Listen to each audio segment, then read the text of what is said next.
Hello, everyone, and welcome to Outraised Voices. I'm your host, Sharon Lee Williams, and I want to say I hope you're having a joy-filled day. If you've watched Outraised Voices before, welcome back, and thank you for your continued support. If you're new here, welcome, and thank you for joining us. So today, we have a special guest, Alicia Andrews. She will be our CEO today. I know every guest is a special guest, but Alicia is special. So while Alicia might not have been raised in foster care and she's not an adoptee, her story, I felt, resonates with the themes that we explore here on Outraised Voices. Her family dynamic is one that many of our viewers might relate to. Alicia was raised primarily by her father, and today she's going to share her journey, reflecting on her relationship with her mom, the emotional challenges she faced, and the transformative path she's walked to become the person and the mom she is today. So let's dive in and hear from Alicia herself about her path to healing and empowerment.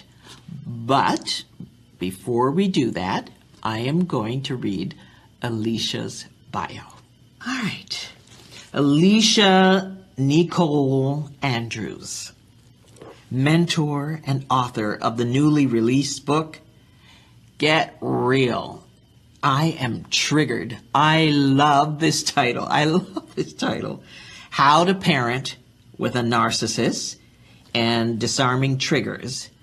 The book navigates the complexities of family life with insight and resilience. A devoted mom to her son Jeremiah, Alicia has triumphantly recovered from alcohol addiction and is embarking on a transformative journey. That's Alicia. Welcome, Alicia. And thank you. Thank you for showing up and sharing your story and being part of this community and journey. Thank you. I appreciate it. And our viewers appreciate you. Here's how we'll start. We'll start from how did you end up living with your dad, or how did that all come about? And where was your mother in the picture and how old? You tell us your story from the beginning. Hi, Sharon. Thank you for having me. Thank you for inviting me onto your platform. I truly do appreciate and honor what your platform represents. Thank you. To answer your question, if I was to recall back, I've always lived with my dad. It started, I know that my parents separated when I was about 3. Mm-hmm. And there was a lot of back and forth on where my brother and I should be. And ultimately, my grandmother on my dad's side, who my dad was living with, was like, I'm home and let me take care of the kids. So in the home was my dad, my grandma, my grandpa, and sometimes my uncles were in and out. But for the most part, my dad was working. And when he wasn't working, he was outside having fun. So I was always home with my grandma. It was very challenging having a relationship with my mom. You could tell that the dynamic between my parents was fizzling out into parenthood.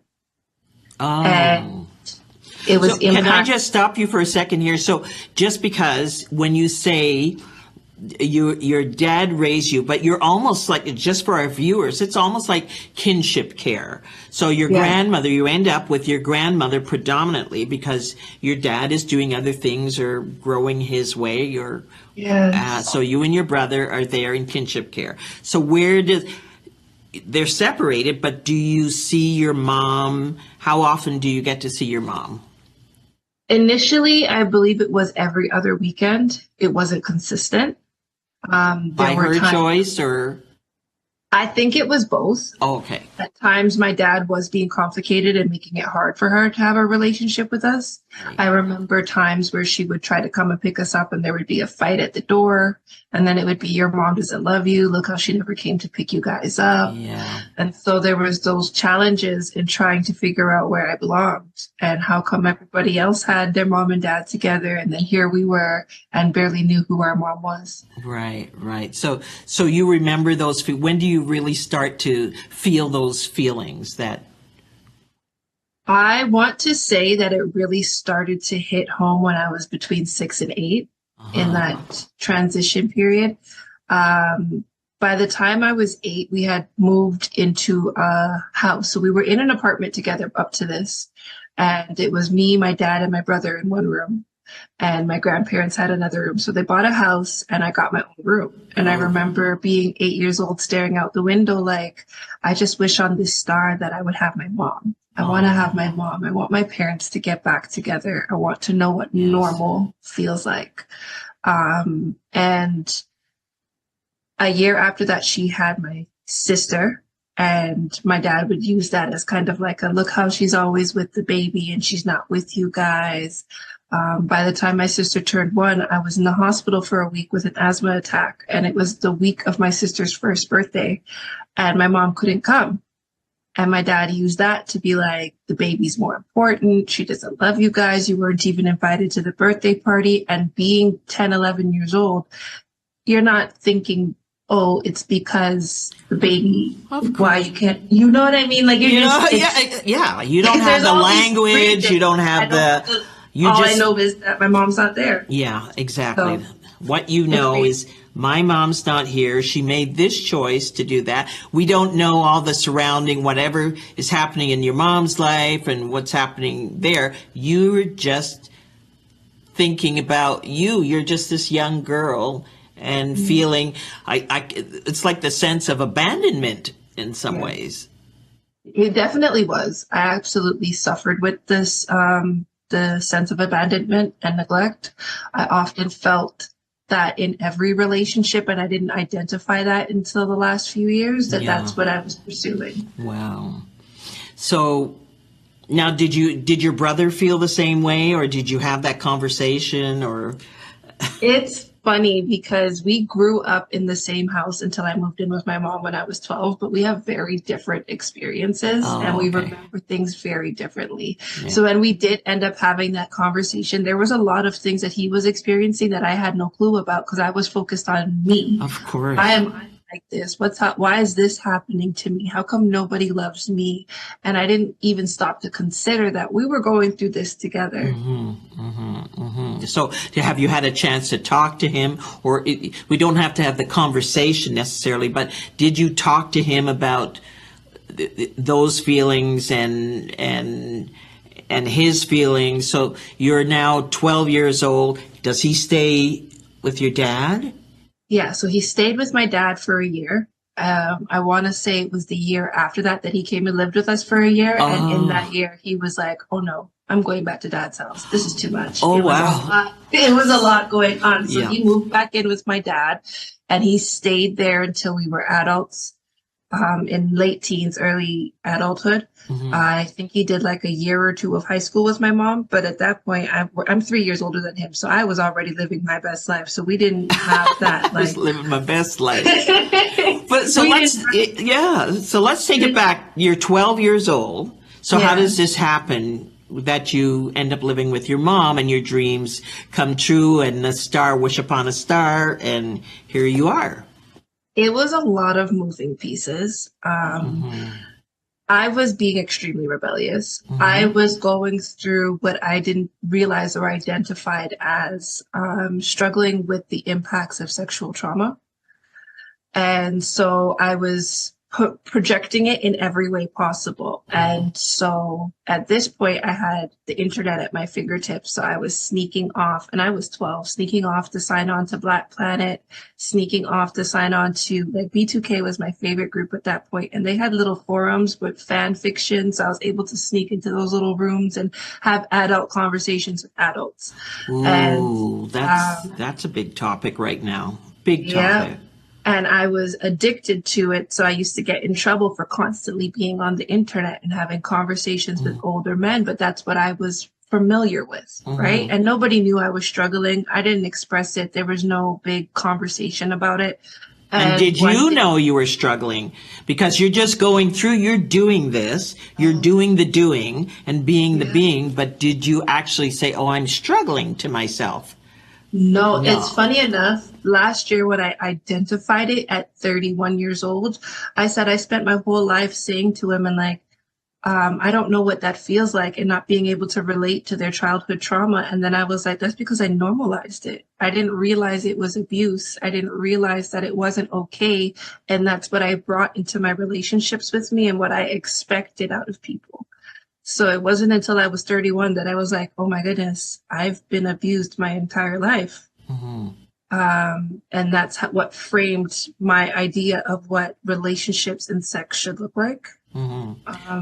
So while I was navigating this at 12 years old by myself, it caused a lot of friction between my dad and I. And my dad didn't know how to have female conversations with me. He didn't know I had gotten my period. He didn't, like, I was hiding it. I thought I was hiding it. I think my mom knew. My grandpa used to give me allowance. So whenever I'd get my period, I'd use my allowance to go buy pads. And so at this point, we were going through this and he didn't know what was wrong with me. And then one day I was sitting on the computer and he started screaming at me, and I had used my mom as an excuse to stay on the internet. I'm just waiting for my mom to get on MSN so I can message her. And he screamed at me. He got up and he went to grab me, but I jumped up at the same time and he hit me in the corner of my face. So I have this big bruise in my face. And when my mom found out about it, she used that as the opportunity to bring me into her care. So Oh, police okay. I don't want to trigger you with the sexual Yeah. thing, but just to know that happened Yeah. in your in before the age of 12. Yeah. I was about 6. Okay. So, oh, I'm sorry. I'm sorry you went through that. I really am sorry you went through that. So here you are, and you're going through, you're on, I just want to, sorry, I'm a little old, BTS, BTQ, B2K. B2K, my music group. So sorry, y'all out there. But that's music as a healer, right? Because we always talk about that because we have places to go with music. And when you say you were rebellious, that was the extent of your rebellion, like going to these rooms, these secret rooms, and When I was 12, I want to say that was the beginning of it. I was very argumentative and I would fight. It was a power struggle. So at this point, my grandma would say things to me and I'm like, shut up. And I'm screaming. And, I was very vocal. But it was behavioral up and until this point. More behavioral symptoms, very challenging. Simple things, simple stuff like go and brush your teeth, and I'd turn it into an argument, right? Right. Because you had to express it it had to come out some way. It had to come the out anger some way. and the hurt and the abandonment had to come out some way. So it came out in this form. Right. So with the secret group chats, it was the beginning of what started to snowball into addictions and more trauma. So when addictions was just the alcohol or? No. So when I moved in with my mom, there was a relative that lived in the neighborhood who, when I started to experience my cramps, was like, well, just take a Percocet. Just have an Oxycontin. Right. Take a Tylenol 3. So it started with narcotics, actually, over the counter, not even over prescription narcotics, sorry. And she would mix me martinis.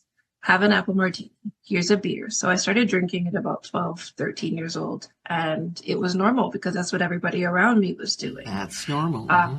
By the time I was 15, I had tried my first cigarette. So every so often I'd sneak off and have a cigarette. So by the time I was 16, I was 6'3". I understood how to dress to go into the LCBO without getting carded. So I would put on my mom's clothes, do my hair like my mom. I knew how to do her signature, so I'd sign myself out of school. So did your Um, mom know any of this was going on, or she wasn't able to stop you, or she was, uh, I mean, I can't ask you to speak for her mentality or what she was thinking at the time, but did you think that your mom knew what was going on? there were times where she had no clue. And then one time, there were times where she would get concerned. So she would come home from work and bring me in the bathroom, make me pee on a pregnancy test.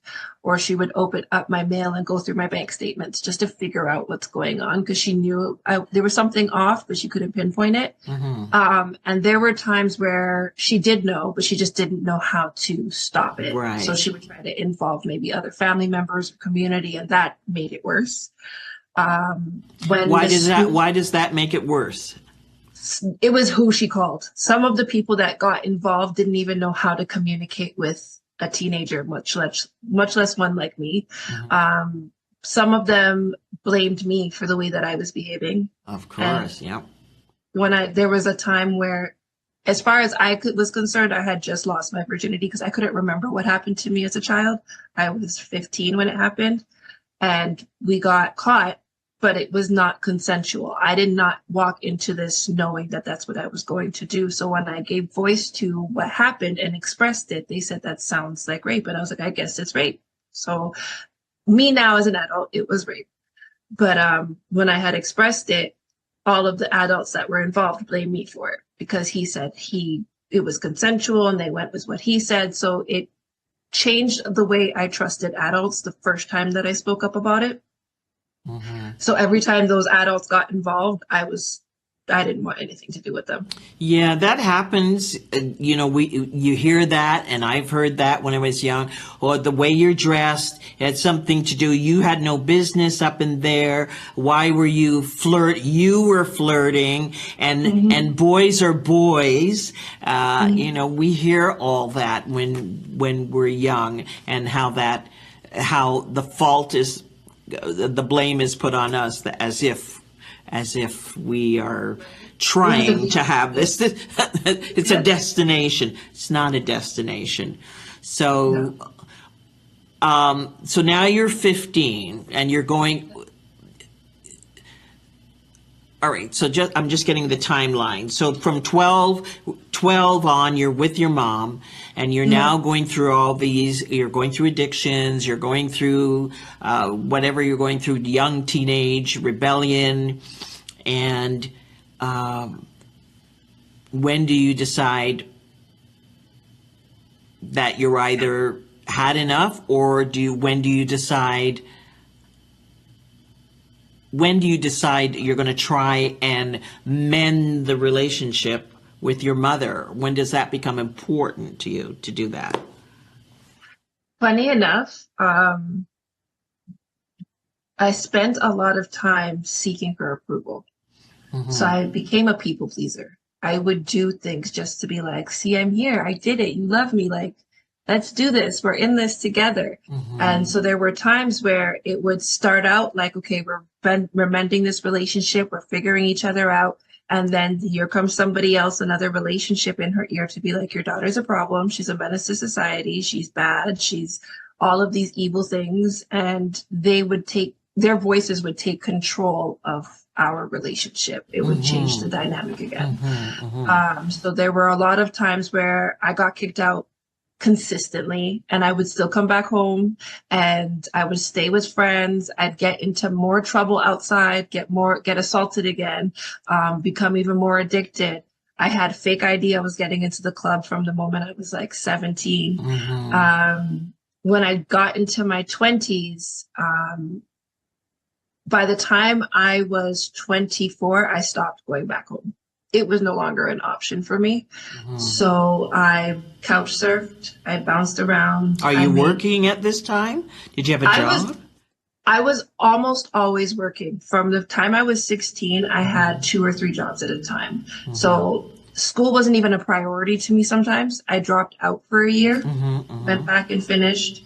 There was a time where we were living in Aurora, I was going to school in Richmond Hill, and I was working 2 jobs downtown Toronto, and I was commuting on transit. So you're a pretty responsible, well, woman now, but you were a pretty responsible young youth at that time. That, I'm doing these jobs, even though I have these other issues going on, I have to take care of myself in this way. So I'm going to do that, and I'm going to go and travel and live far Aurora. I'm not sure where it is, but it's somewhere. It's a distance to get to Richmond Hill. For those of you listening, this is happening in Toronto at the moment, but so it is a distance, and it shows your just your resilience and your mindset and your fortitude and how strong you are. Who knows where that came from? Is that is that a DNA thing? I wonder. We don't know. I don't know how that works. Right. I think it was. I think it's because I spent so much time with myself. With yourself, you said? With myself, and having to rely on myself. Very early in living with my mom, I learned that I had to figure it out on my own. And after she had my brother, I was, I think, 14 when she had him. There were a lot of times where she was struggling to make ends meet. So if I wanted to sustain this life I was living, I had to find the money at some way, one way or another. And sometimes it was legally and sometimes it was illegally, but I made a way to figure it out. Right. And when I could help at home, I would give money to mom, or there were times where I'd bring my brother to school with me and he would come to class with me. And some teachers understood and would help me out. And some teachers were like, what is this? Why are we doing this? So even now there's people who see me and they're like, so you had a kid in high school, right? And I'm like, no, that was my baby brother. I was helping out at home. If my mom had a job interview, she didn't had a job and she couldn't get to work without babysitter, I would step in and fill in the gap. So for me, I thought I was always in the position where I was trying to mend, and then people would come in and then there would become this big rift again. And by the time I was 24, I was like, I'm not doing this anymore. I'm not chasing after mommy. I started to identify that I had mommy issues because I would start to adopt moms. I'd go to people's families and they'd love me and I'd love them, and I'd start calling them mom. And now we have this great relationship. And, everything they said I would do, you need help with this, and I'm running behind them. So I had adopted a mom at this point, and I became a part of this family who gave me a roof over my head. And when I got pregnant, that's who I went home to and said, hey, mom and dad, I'm pregnant. That's interesting. Just the language you just used. That's who I went home to. So home became this other group of people who weren't related to you, I take it. No. They were not related. So where is your father now? So, not now, but during this time that you're transitioning. In my early teens, when I moved in with my mom, I took on her argument and started arguing back with my dad. And I would call him every nasty name in the book that I was taught to speak to him with. So he distanced himself a bit, rightfully so. I did hurt my dad. I hurt him so much while I was a teenager. So he distanced himself. And then when I was 19, 20, this was the summer that when I returned my bottles to the beer store, I got $20 back. And so they're looking at all of these bottles lined up in my room and they're like, you're an alcoholic. And I was like, no, I'm not. I am not. And my dad's looking at me. I've got all these tattoos now. I had 18 piercings.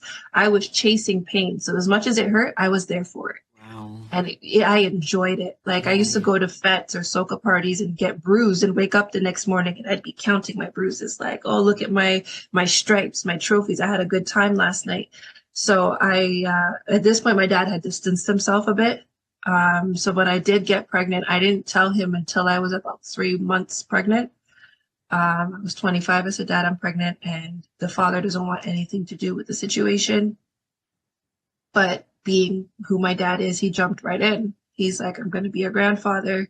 And he took time off work whenever I had doctor's appointments. When I was hospitalized for 6 weeks before I had him.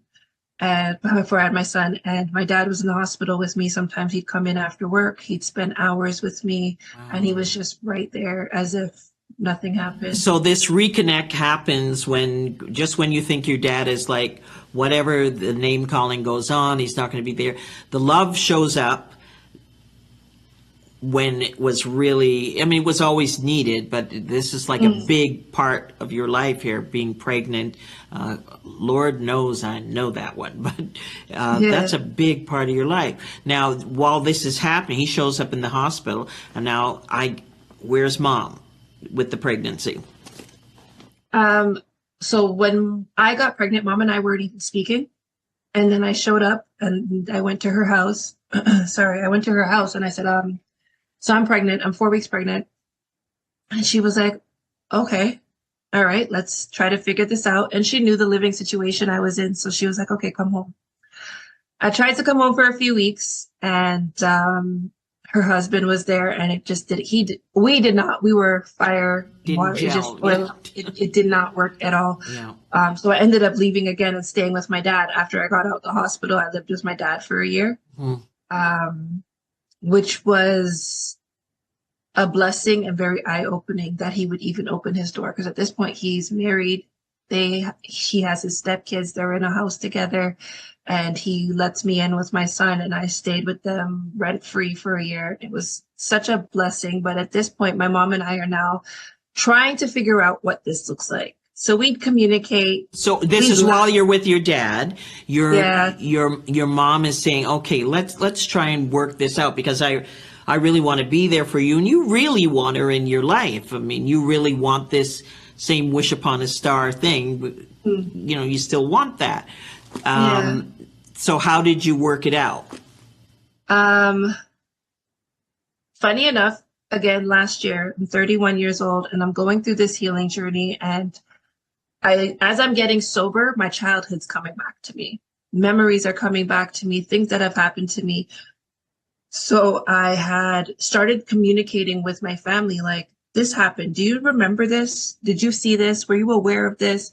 So I started having conversations with them. And at the same time, the family member or the relative that exposed me to the narcotics and the alcohol kind of exposed her hand a little bit with both mom and I.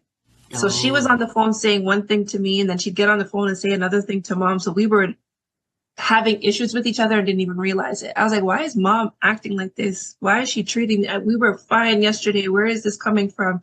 So when the situation blew up and we found out that it was years of manipulation and mm-hmm, lying and deceit, mm-hmm, we looked at each other and we were like, oh no, we need to come to each other. So we were mm-hmm, able to at this point, and you know what?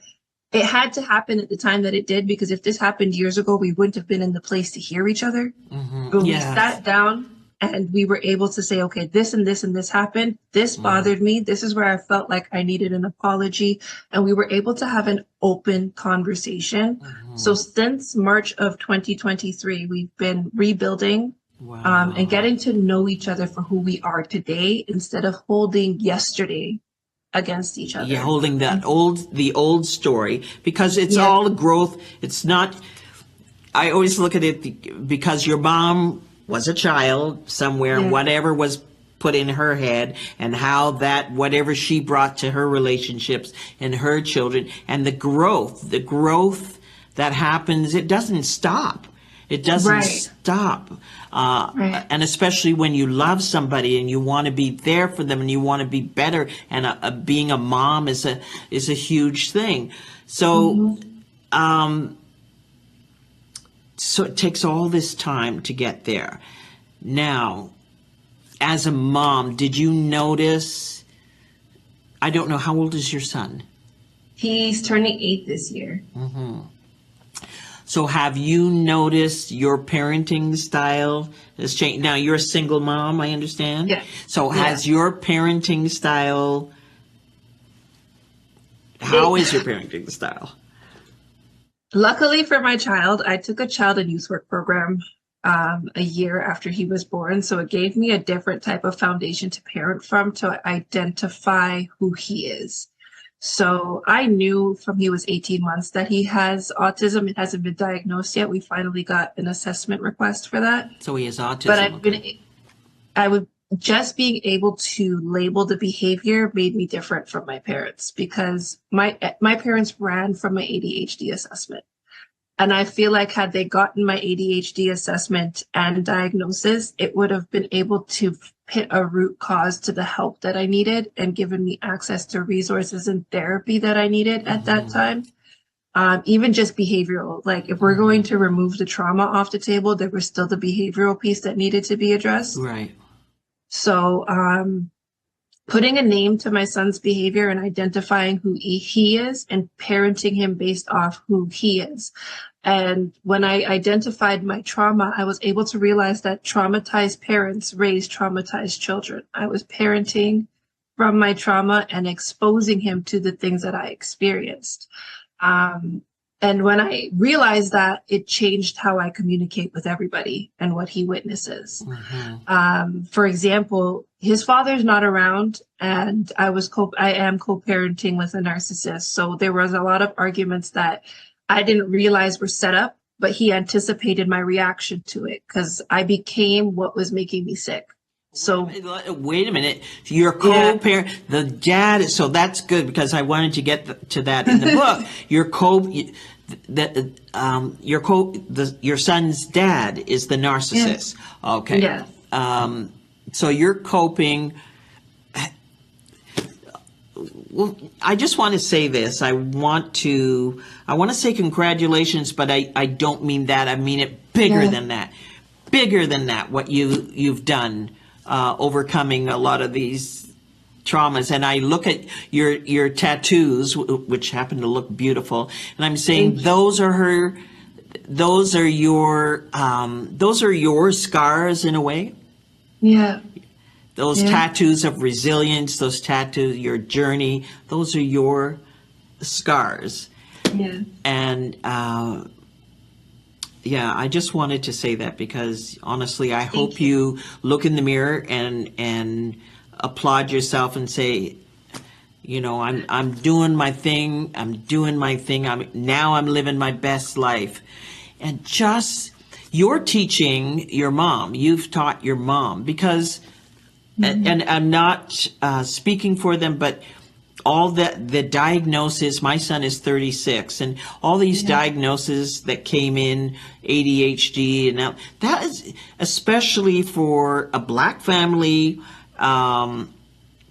taking these labels, and I hear this a lot with parents, just the labels, like what is that? Because we didn't have that as kids. We didn't understand. So you don't know what you don't know, and you run away from things that go, come on now. Right. Come on now, ADHD, you all want to label that child. No. So the fact that you have this awareness for your son. Yeah. Thank you. All right. What other, are you taking training now in something? Because we'll talk about the book, but there's so much I wanted to dig in with you. But your son with autism, how does your heart hold that? It's been quite the journey. I recently had to go through the motions of processing it because a doctor finally acknowledged what I've been saying for the last 7 years, right? And when I had first started to say it, they were like, he's, maybe he's just delayed because he's a boy. He was born premature. He was born at 33 weeks. And he was in the NICU for 2 weeks before we came home. And I didn't leave his side. I slept on the cot beside his incubator. I was like, I'm not coming out of this hospital. But when we came out, we were in and out the hospital, different specialists, different doctors, speech therapy, because he didn't speak in full sentences till he was 4.5. And even then, I still had to translate for him because he knew he did not speak as eloquently as the other kids around him. So he was insecure about his speech. So sometimes he would communicate with me to talk on his behalf. And looking back at it now, I think that it's amazing that he was even able to do that and rely on me in that way. Well, look at the mom he has. Yeah. Look at his home, you are home. And your all of this, your journey, your resilience, your what you overcame, what you're working towards. And I do want to bring in, I understand you have a faith-based, you are also very faith-based. I think we talked a little bit about that. So that your son has a complete mama who, understands so much. And when he becomes a teenager, and I mean, he's going through challenges now, but teenager, it doesn't matter where you start from. That time in our lives seems to be the craziest of times. I don't know what it is, the hormonal, what it is, So he is very lucky to have you, and he's very lucky to have his grandfather, and very lucky to have his grandmother, because you're all working together. Yes. It's not like this separated thing now. You're working together. This is the umbrella. This is home, and don't anybody mess with it. Don't mess with it. So, well, let's move over to the book. Okay. Let's talk about that. So how does that come about? And give me that title again.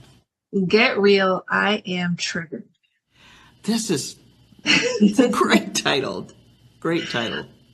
Funny enough, the book came about because of my child's father. So I was actually going to compare to how unhealed trauma shows up in your kids. So when I was a child, my mom and my dad got into this big fight. And by the time the fight was done, I was in the car with her with my brother. And when we drove off, police came zooming into the building parking lot and had my dad held up at gunpoint. And the last thing I saw before we drove off for the whole weekend was my dad held up at gunpoint.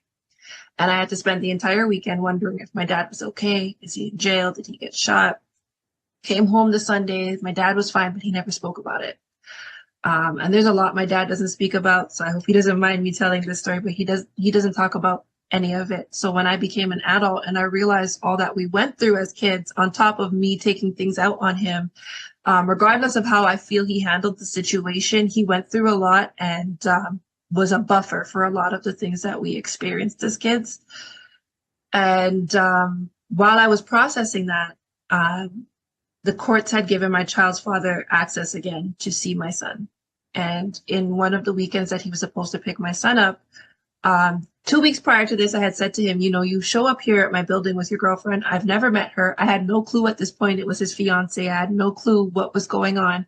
And so I said, I'd like to know her in the sense where I want us all to be on the same page when it comes to my son's care. He has a lot of things going on, and I would like to know what's happening when he's not with me, just so that I have a base, because I'm the only one going to these doctor's appointments and communicating and advocating for him. And he's like, yeah, no problem. You guys should know each other. So this specific Friday that he showed up, I walked up to the car and knocked on the window, and she's not turning her head to look at me. And I was like, okay. So when she unlocks the door, I open it to say, hi, I'm Elisha, Jeremiah's mom.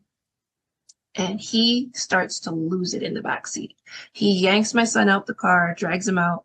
He loses his shoe. He throws him on the sidewalk, and he starts to call the cops on me. And while he's calling the cops on me, I immediately went back to being in the car with my mom when the cops showed up for my dad. So I stopped talking. My son is bawling in my arms. I just want to go with daddy. He's not used to the arguing, because I don't argue in front of my son. And so when the cops showed up now, I'm sitting on the bench. They walk my child across the parking lot with no shoes on to his dad. And I'm sitting there, and all I kept thinking was the cycle's repeating itself. I give God thanks that they didn't show up with guns held up at me and whatever, but my son spent the entire weekend wondering if mommy was in jail and if mommy's okay. So that's when and at one point, when the argument was happening, his then fiance was like, don't go to stage 2. And when I realized she said that, I was like, this was planned. I need to address why I'm responding the way that I'm responding. I need to stop giving into these traps that get set. So I sat with myself. I did trauma therapy. And I started to identify and uproot what my trauma and triggers were, because I decided that you're no longer getting a trauma response. And so the book came from me constantly being triggered. And I realized that it became a trend on social media, at least, for people to be like, I'm triggered. This is triggering. I can't handle this. This is a trigger. And I realized that we're not supposed to just identify the trigger. We're supposed to disarm it. We're supposed to say, you know what? Yes, this triggered me, but why is it triggering me? And how can I avoid this environment?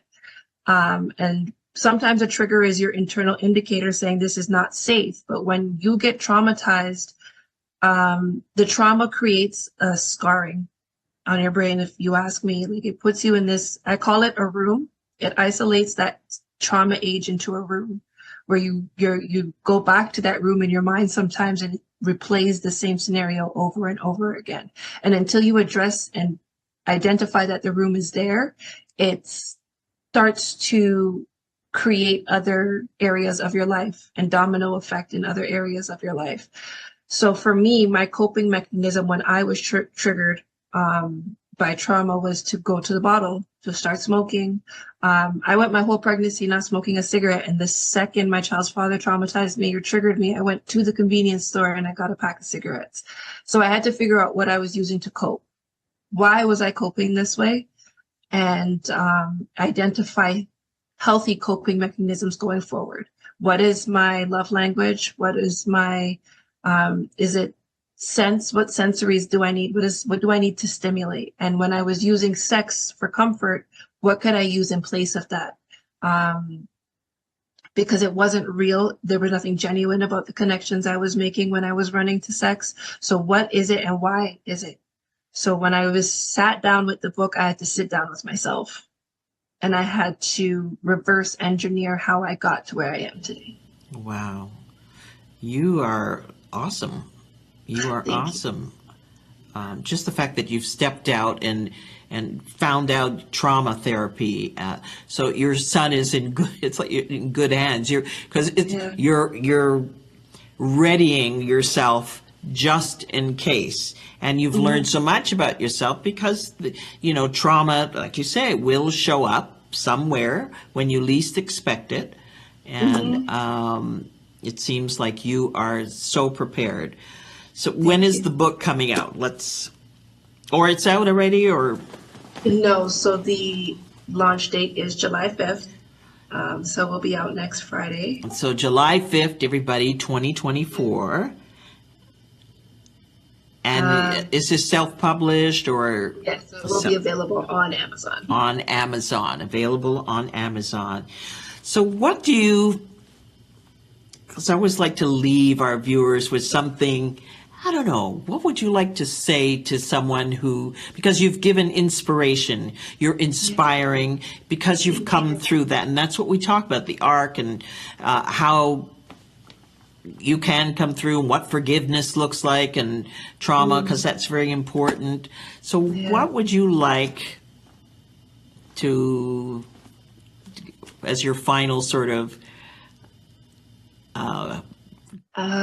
what would I say? Because I do talk about forgiveness in the book, and it's not just about forgiving them, but forgiving yourself. Exactly. Yes. Yes. Yes. I think that when we start to identify that we were settling for less, we go through stages of like grief, shame, guilt, embarrassment. It's all normal. It's okay. Yes. Process it and show yourself grace for surviving the things that you didn't realize that you had to survive in that moment, and you did the best you could with the resources that you had. You don't know what you don't know. Yeah. And when you know better, you do better, we hope. That's the way. And give yourself grace. We're not trying to fix anything here. Give yourself grace. Right. Show yourself grace. And I guess the biggest thing that I would say is if you have to accept an apology you've never received, it's okay to walk away from the people, places, and things that forced you to accept that apology without an actual acknowledgement for what you're feeling. Yeah. It's okay to walk away from unhealthy environments, even though the guilt will try to pull you back in. Put up the pillars of boundaries and stay away from anything that would cause you to repeat the cycles of trauma and forgiveness. Mm-hmm. Now, I'm not sure. Are you coaching? Is that something you're planning on going into? Because I'm hearing this and I'm going, you're like a coach. I mean, I Yes. understand when you say in your bio, mentor. Absolutely. Absolutely. Yeah. So I don't know where this leads. It's called I haven't fully marketed it yet, but it's the Trauma Center Mentorship, where you can have one-on-one or group sessions with people. And I would like to start having conversations about disarming the wounds of motherhood, because motherhood is not just for people who are moms. We're all here, so we came from one. Yeah. And Yes. regardless of what that looks like, if it was an adopted mom, a foster mom, there's a wound there that is connected to it. Yes. Even if you're trying to have kids and you don't have any and you constantly get exposed to when's the baby coming, that's a wound that needs to be disarmed in a way. So I think just reclaiming the name mom and giving it a different outlook and disarming those wounds that are attached to it. So there's disarming the wounds of motherhood that's coming up, and the trauma center mentorship. And in the book, you'll see it. We go through the impact, the injury, and the treatment. Mm-hmm. So it's basically, I'm going through the spiritual ICU with you, taking you off of the life support that you've been connected to keep you going, and giving you healthy coping mechanisms to move forward. I don't know what to say here. You're awesome. And if anybody out there wants to reach out to you, I'm sure we can put that at the end, or whenever you're ready, it'll be up. Your book is out again, July 5th. July 5th, 2024, y'all. Thank you. So that means anyhow, it'll be out 2024. I'm so happy. I'm elated. I'm proud of you. I know I'm not your mom, but I'm proud of you. Thank you very much. I'm really, really proud of you.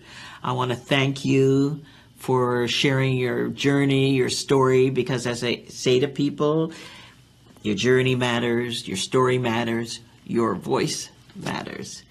Yes, thank you so very much. Alicia, I thank you again, and I wish you well in whatever you do, whatever your endeavors are, wherever the path leads. And I have no doubt your North Star is shining brightly, waiting for you. Thank you so much, Sharon. Thank you for having me, and I look forward to even where this platform is going. Yeah, thank you. I appreciate that. All right. I want to thank Alicia today, our beautiful CEO, for showing up and lending her voice to this community, for giving us all some inspiration. And for those of you out there, you needed to hear something today. I hope you heard it. And I send you blessings, and I thank you for watching. And remember, always remember, your voice matters. So if you enjoyed this episode, I would really love to hear from you. Email me at info@outraisedvoices.com or SharonLeeWilliams@outraisedvoices.com. Who knows? On a future episode, you could be the CEO. Remember, your voice matters.